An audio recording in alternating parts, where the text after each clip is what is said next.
네, 안녕하세요. 저는 오늘 운영체제 2주차 챕터 10입니다. 프로세스와 스레드를 발표하게 되었고요.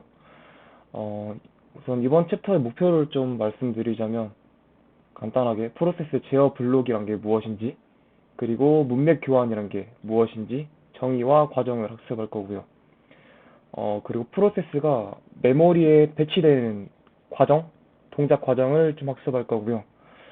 프로세스 상태와 계층 구조를 학습할 거고요. 이제 스레드가 뭔지, 그리고 멀티 스레드와 멀티 프로세스의 차이를 이해하는 방식으로 이번 챕터를 진행해 보겠습니다.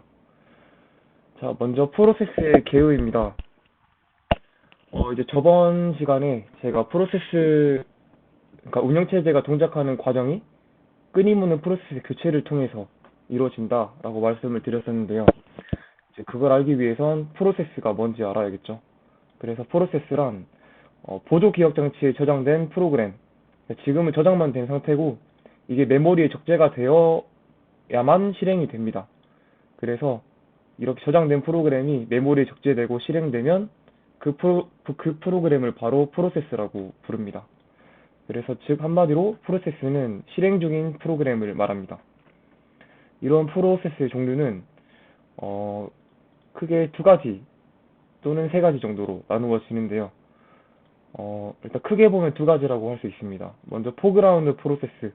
저희가 이렇게 보고 계시는 노션이나 뭐 디스코드처럼 사용자가 볼 수 있는 공간에서 실행되는 프로세스를 말하고요. 그 다음 백그라운드 프로세스는 이렇게 저희가 보고 있는 프로그램 말고 그 뒷단에서 동작하는 프로그램들이 있겠죠. 이제 그런 프로그램들을 백그라운드 프로세스라고 하고요. 그 다음 추가로 데몬 또는 서비스라는 프로세스가 있는데요. 이거는 백그라운드 프로세스의 한 종류로 사용자와 상호작용하지 않고 그저 자신의 할 일만 묵묵히 수행하는 프로세스를 말합니다. 저희가 이제 작업 관리자를 펴보면 서비스라는 탭이 따로 있습니다. 한번 켜볼까요? 오씨. 네, 이런 서비스들이 동작을 하고 있는데 이런 것들을 다 데몬, 이제 유닉스 기반에서는 데몬이라고 하고 윈도우 기반에서는 이런 서비스라고 부릅니다.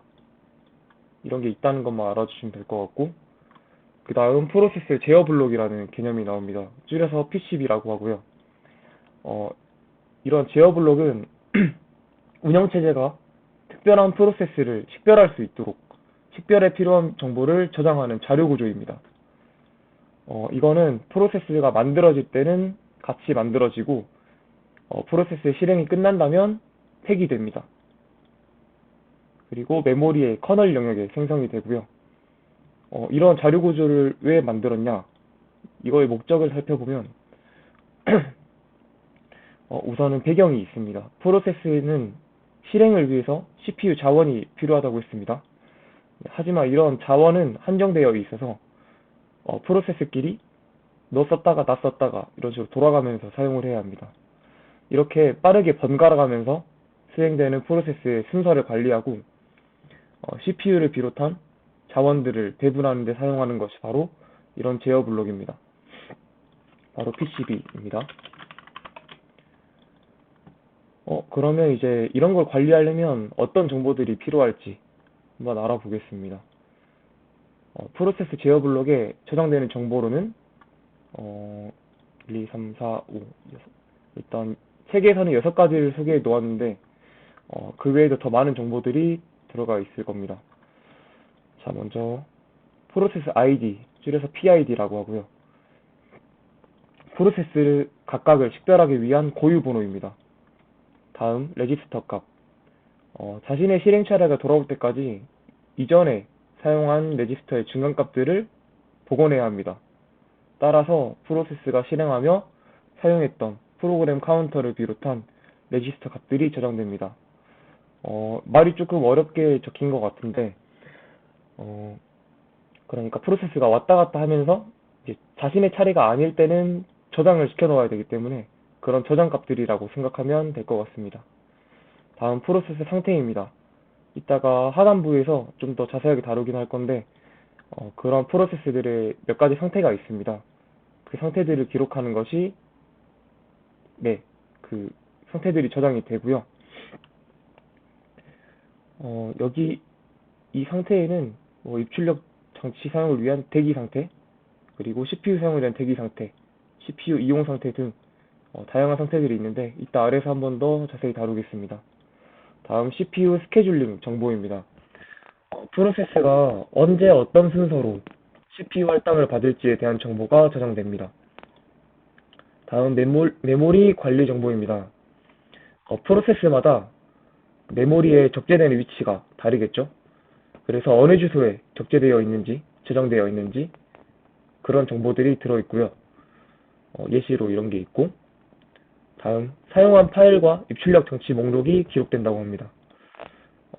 어떤 입출력 장치가 이 프로세스에 할당됐는지, 그리고 어떤 파일이 열었는지 이런 정보들이 저장됩니다. 네, 다음 나오는 개념이 이제 문맥 교환이라는 개념인데요. 말 그대로 문맥을 교환한다는 겁니다. 이제 문맥이 뭔지 알아야겠죠? 그래서 문맥을 알아보면 CPU 자원의 할당이 프로세스 A에서 B로 넘어간다고 가정을 해보겠습니다. 근데 A는 이제 아까 위에서 본 이거 레지스터 값과 관련된 개념이라고 보면 될 것 같은데요. A가 다음 자신의 차례가 왔을 때 이전 작업을 그대로 재개해야겠죠. 그래서 그런 프로그램 카운터나 뭐 레지스터 값, 메모리 정보 등을 저장합니다. 백업을 합니다. 이런 정보들을 중간 정보라고 표현을 하고요. 네, 이건 아까 말씀드렸다시피 PCB에 저장이 되어 있습니다. 그래서 이렇게 하나의 프로세스를 수행을 재개하기 위해서 기억해야 될 정보, 그런 중간 정보를 바로 문맥이라고 합니다. 그런 문맥 교환이 뭐냐? 한마디로 기존 프로세스의 문맥을 PCB에 백업을 하고 새로운 프로세스를 실행하기 위해서 문맥을 PCB로부터 복구하는 과정, 그것을 바로 문맥 교환이라고 합니다. 이 다이어그램을 먼저 보시는 게 이해가 편할 것 같은데요. 만약에 이제 프로세스 A를 실행시켰습니다. 그리고 이제 A의 할당 시간이 끝나서 프로세스 B로 넘어가야 되는 상황입니다. 넘어가는 과정에서 A의 문맥, 그러니까 A가 현재까지 실행한 것들을 A의 PCB에 저장을 합니다. 그리고 새로 만들어진 프로세스 B의 PCB로부터 문맥을 가져옵니다. 표현 잘못했는데, 새로 만들어진 게 아니라 기존에 작업 중이었지만 중단에 있는, 그리고 새로 할당을 받아서 다시 작업을 시작해야 되는 프로세스 B입니다. 그래서 네, B에서는 복원을 하고 A에선 백업을 합니다. 그렇게 문맥 교환이 일어난 다음에 프로세스 B가 실행이 됩니다. 같은 원리로 B의 할당 시간이 끝나면 다시 A로 실행이 돼야겠죠. 그래서 다시 문맥 교환 과정이 일어납니다.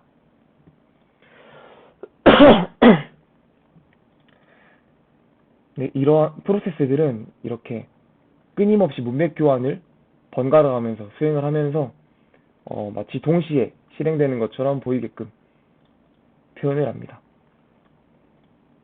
그러니까 저희가 이렇게 노션도 보고 있고 디스코드도 실행 중이지만 사실 이거는 프로세스 관점에서 봤을 때는 끊임없이 왔다 갔다 하면서 실행되는 거라고 생각을 하시면 될 것 같습니다. 하지만 이렇게 문맥 교환이 자주 일어나면 오버헤드가 발생할 수 있기 때문에 성능 저하가 발생할 수 있습니다. 네, 다음 프로세스의 메모리 영역을 소개해 드리겠습니다. 우선 프로세스가 만들어질 때 아까 PCB가 생성이 된다고 했었죠. 이것은 바로 커널 영역에 생성이 됩니다. 자, 그렇다면 프로세스가 사용자 영역에는 어떻게 배치가 될까요?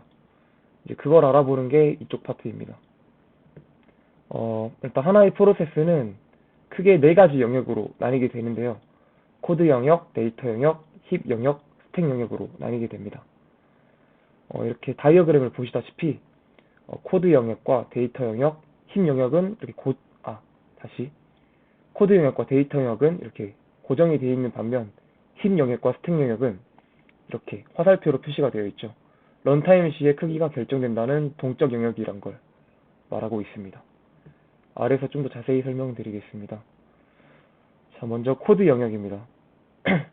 코드 영역 말 그대로 실행할 수 있는 코드, 즉 기계어로 이루어진 명령어가 저장되는 공간입니다. 아까 말씀드렸다시피 이렇게 크기가 고정되어 있는 정적 할당 영역이고요. 코드 영역을 텍스트 영역이라고 부르기도 합니다.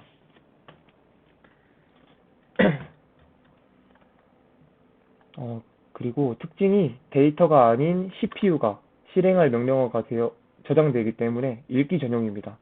저희가 함부로 수정할 수가 없어요. 자, 다음 데이터 영역입니다. 데이터 영역은 잠깐 썼다가 없앨 데이터가 아니라 프로그램이 실행되는 동안 유지할 데이터가 저장되는 공간입니다. 똑같이 정적 할당 영역이고요. 전역 변수가 이런 대표적인 예시가 될 것 같습니다.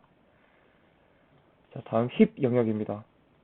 여기는 이제 많이 들어보셨을 것 같은데요. 프로그램을 만드는 사용자가, 즉 프로그래머가 직접 할당할 수 있는 저장 공간입니다. 이제 저희가 직접 할당할 수 있기 때문에 좀 공간이 가변적이겠죠. 그래서 동적 할당 영역입니다. 추가로 프로그래밍 과정에서 저희가 메모리 누수 에러를 좀 많이 보셨을 것 같은데요. 이러한 현상이 이런 힙 영역에서 일어나는 현상이고요. 바로 메모리 공간을 할당받았다가 사용하지 않을 때 반환을 해야 되는데 그 반환을 하지 않아서 일어나는 에러라고 생각하시면 될 것 같습니다. 자, 다음 스택 영역입니다. 데이터 영역과 다르게 잠깐 쓰다가 말 데이터를 일시적으로 저장하는 공간입니다. 똑같이 동적 할당, 가변적인 영역이고요. 함수가 끝나면 사라지는 매개 변수 혹은 지역 변수가 이 대표적인 예시가 되겠습니다. 스택에 데이터가 저장될 때는 푸시, 필요하지 않을 땐 팝 하는 방식으로 동작을 합니다. 네, 추가로 힙 영역과 스택 영역에 대해서 추가적인 설명을 드리자면 일단 공통점으로는 둘 다 동적 할당 영역입니다. 근데 이제 만약에 이렇게 같은 메모리상에 이제 주소에 하나하나 할당을 할 건데 똑같이 낮은 주소부터 할당을 하게 되면 충돌이 일어나겠죠. 그래서 대체로 힙은 낮은 주소부터 높은 주소로 할당이 될 거고요. 그리고 반대로 스택 영역은 높은 주소에서 낮은 주소로 할당됩니다. 이제 모든 운영체제가 이런 건 아니고 일반적인 경우를 말씀드린 거고요. 이렇게 할당함으로써 두 주소가 겹칠 가능성을 낮게 해줍니다. 그래서 충돌을 막아주겠죠. 네, 다음 프로세스 상태와 계층 구조입니다. 이제 아까 위에서 언급드리긴 했는데 프로세스들은 일련의 상태를 가지게 됩니다. 이러한 상태들이 바뀌면서 프로세스가 실행이 됩니다. 네, 이러한 상태들은 아까 말씀드렸다시피 PCB에 기록이 되고 이 PCB를 통해 인식하고 관리가 됩니다. 자, 상태로는 크게 5가지, 1, 2, 3, 4, 5, 5가지 상태가 있는데요. 설명을 먼저 드리고 그림을 다시 설명드리겠습니다. 먼저 생성 상태입니다. 말 그대로 프로세스를 생성 중인 상태입니다. 이제 막 메모리에 적재되어서 PCB를 생성하고 할당받은 상태를 뜻합니다. 자, 다음 준비 상태입니다. CPU 자원을 할당받을 준비가 완료됐지만 아직 자신의 차례가 아닌 겁니다.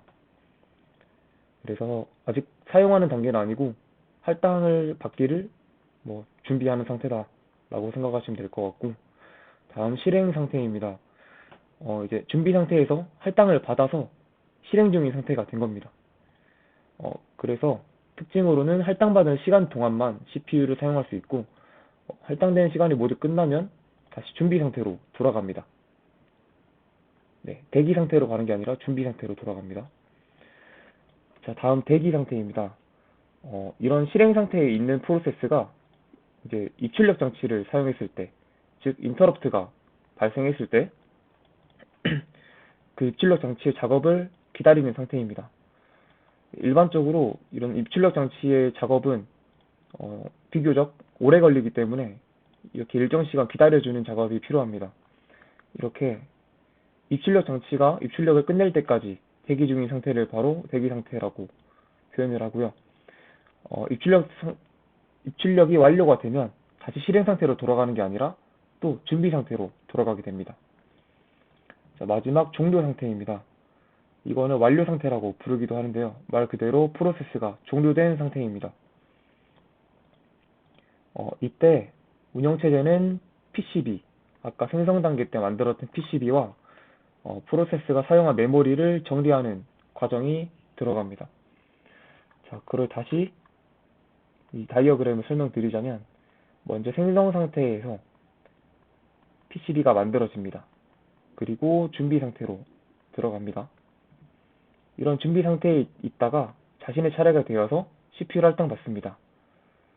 그럼 이제 실행 상태로 전환이 되고요. 이 과정을 디스패치라고 한다고 합니다.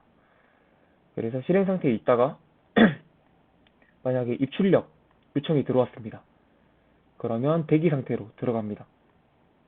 이렇게 대기 상태에 있다가 입출력이 끝나면 다시 준비 상태로 돌아가고요. 또 이제 뭐 실행 상태가 됐다가 또 반대로 다른 경우로 시간이 지나서 끝났습니다. 그러면 이제 완료 상태로 돌아갑니다. 아니, 다시 말씀드리겠습니다. 죄송합니다. 실행 상태에서 시간이 끝나면 다시 준비 상태로 돌아갑니다. 이렇게 이 과정을 반복하다가 이 프로세스의 모든 과정들이 끝났다. 그러니까 모든 작업들이 끝났다. 그런 완료 상태로 돌아갑니다. 이 완료 상태에서는 메모리를 날리고 PCB도 날리고 정리를 하는 과정이 들어갑니다.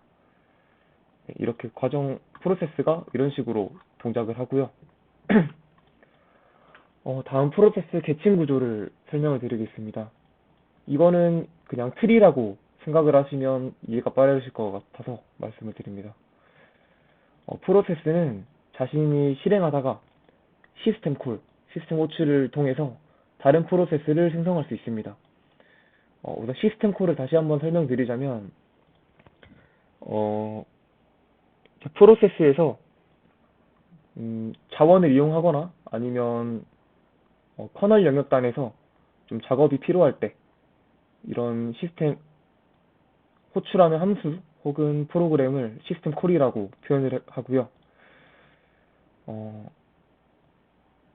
네, 좀 더 아래서 좀 더 자세히 명령어 예시와 함께 설명드리겠습니다. 우선 부모 프로세스와 자식 프로세스가 존재합니다. 말 그대로 부모 자식 관계이고요. 부모 프로세스는 새 프로세스를 생성한 프로세스를 말하고요. 자식 프로세스는 이런 부모 프로세스에 의해서 생성된 프로세스를 말합니다. 자식 프로세스는 실행 과정에서 또 다른 자식 프로세스를 생성할 수 있습니다. 그래서 해당 과정을 도표로 그리면 이렇게 트리 형태로 표현이 되게 됩니다. 최초의 프로세스가 자식을 낳고 그 자식들이 또 자식을 낳고 이런 과정으로 트리 형태가 생성이 됩니다. 이때 최초의 프로세스는 가장 최상위 프로세스라고 생각을 하시면 될 것 같고요.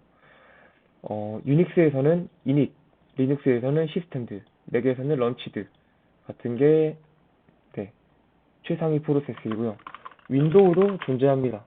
윈도우의 CMD에서 태스크 리스트라고 검색을 해보면 이런 프로세스들이 쭉 나열이 되는데요.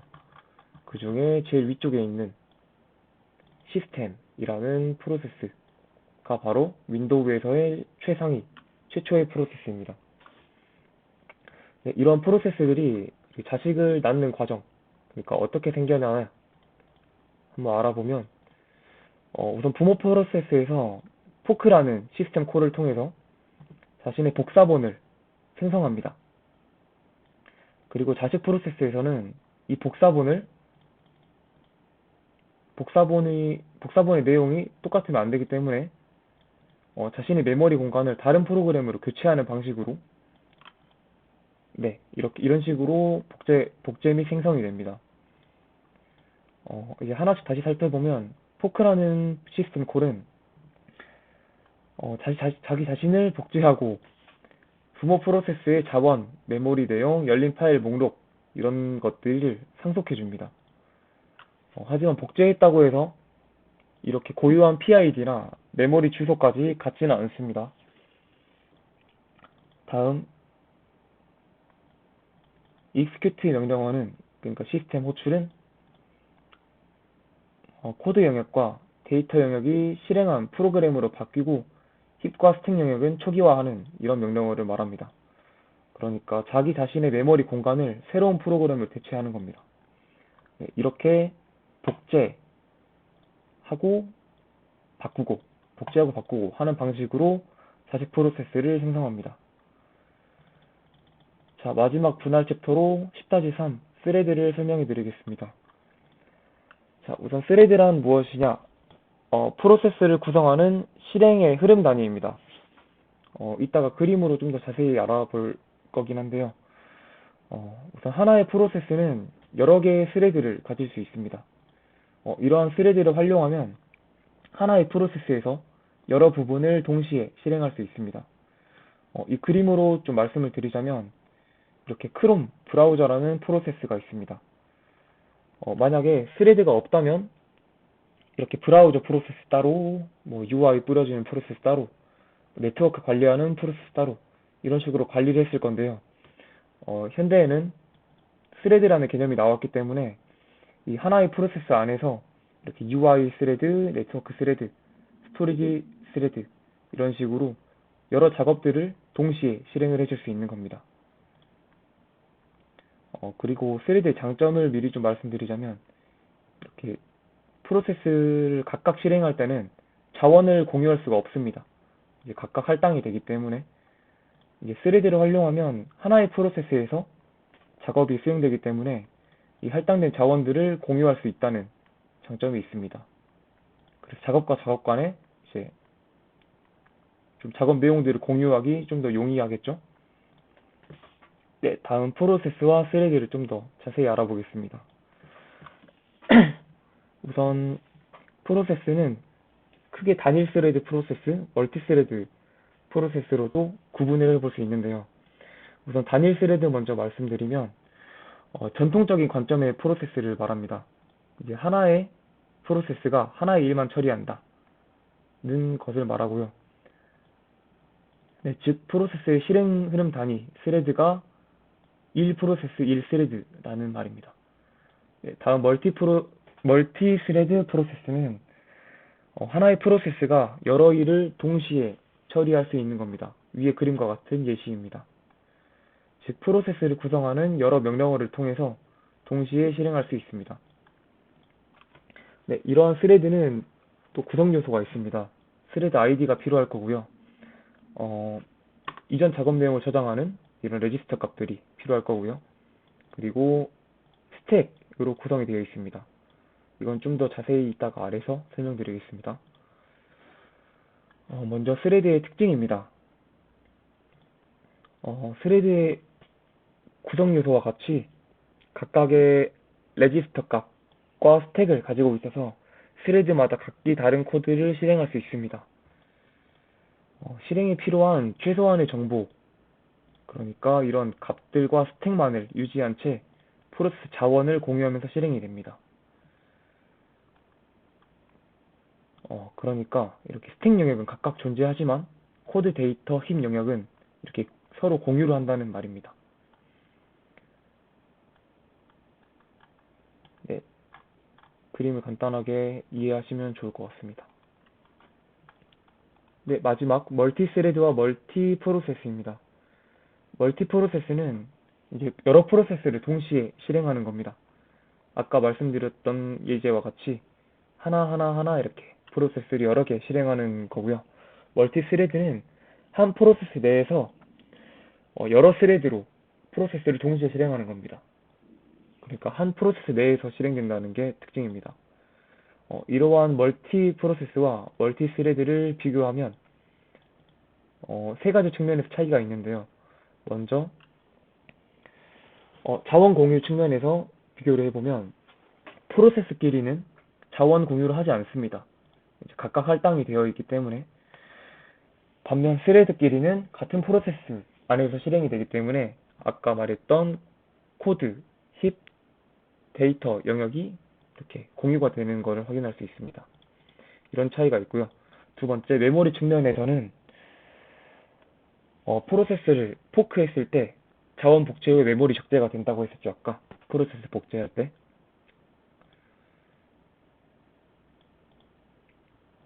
이제 PID와 메모리 주소를 제외하고는 모든 것이 똑같이 복제가 되기 때문에 결과적으로 동일한 프로세스라고 간주할 수 있습니다. 이것은 똑같은 정보가 두 번 저장되는 거기 때문에 메모리적으로 낭비겠죠. 반면 멀티스레드에서는 이러한 포크 방식으로 사용하지 않고 공통 영역에서 데이터를 공유하는 방식으로 사용하기 때문에 공통 코드를 하나로 줄일 수 있습니다. 따라서 메모리 효율을 증대할 수 있습니다. 자, 마지막으로 다른 프로세스와 스레드에 미치는 영향 측면에서 비교를 하자면 멀티 프로세스는 하나의 프로세스에 문제가 생겨도 다른 프로세스에 지장이 적거나 없습니다. 각각 할당이 되어 있기 때문이죠.